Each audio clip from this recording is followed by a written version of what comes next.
Hello everyone, আশা করছি আপনারা সকলেই ভালো আছেন। তো আজকে এই ভিডিওতে দেখাবো যে এই ধরনের ট্রেনিং ফটোগুলো কীভাবে তৈরি করবেন, যেগুলো বর্তমান সময়ে ইনস্টাগ্রাম থেকে শুরু করে অন্যান্য প্ল্যাটফর্মে অনেকটাই ভাইরাল। এগুলো তৈরি করার জন্য আমাদের জিমিনি অ্যাপ্লিকেশনটিকে ওপেন করতে হবে। এটি প্লে স্টোরে পেয়ে যাবেন, এখানে খুব ইজিলি এটাকে ইনস্টল করে ওপেন করতে পারবেন। এরপর এখান থেকে এরকম ইন্টারফেস দেখতে পাবেন। এখান থেকে আপনি সরাসরি প্লাস এখানে ক্লিক করে ফটো অপশনে চলে যাবেন। আপনি আপনার মতো করে একটি ফটো সিলেক্ট করবেন যেটাতে ফেসটি ক্লিয়ারলি বোঝা যায় এবং ক্লোজ থাকে। ওকে, জাস্ট আমরা নর্মালি একটি ছবি নেব এখান থেকে, যেটার ফেসটি ক্লোজ আছে এবং ক্লিয়ারলি বোঝা যায়। ওকে, তো আমরা এই ছবিটিকে ইউজ করবো। জাস্ট এটাকে সিলেক্ট করে অ্যাড করব। পিকচার এখানে আপলোড হবে। এরপর এখানে আমাদের একটি প্রম্পট অ্যাড করতে হবে, যে প্রম্পটে আপনারা ভিডিও ডেসক্রিপশনে পেয়ে যাবেন।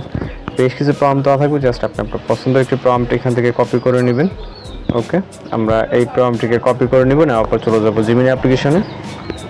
জাস্ট জিমিনি অ্যাপ্লিকেশনে আসার পর এখানে প্রম্পটটিকে টেক্সটের নিচে ফটো নিচে টেক্সটটিকে পেস্ট করবো। পরে এখান থেকে সেন্ড বাটনে ক্লিক করবো। ওকে, অপেক্ষা করতে হবে। একটি ফটো জেনারেট হওয়ার ক্ষেত্রে এখানে সর্বোচ্চ গেলে 20 সেকেন্ডের মতো সময় লাগে জিমিনির মাধ্যমে।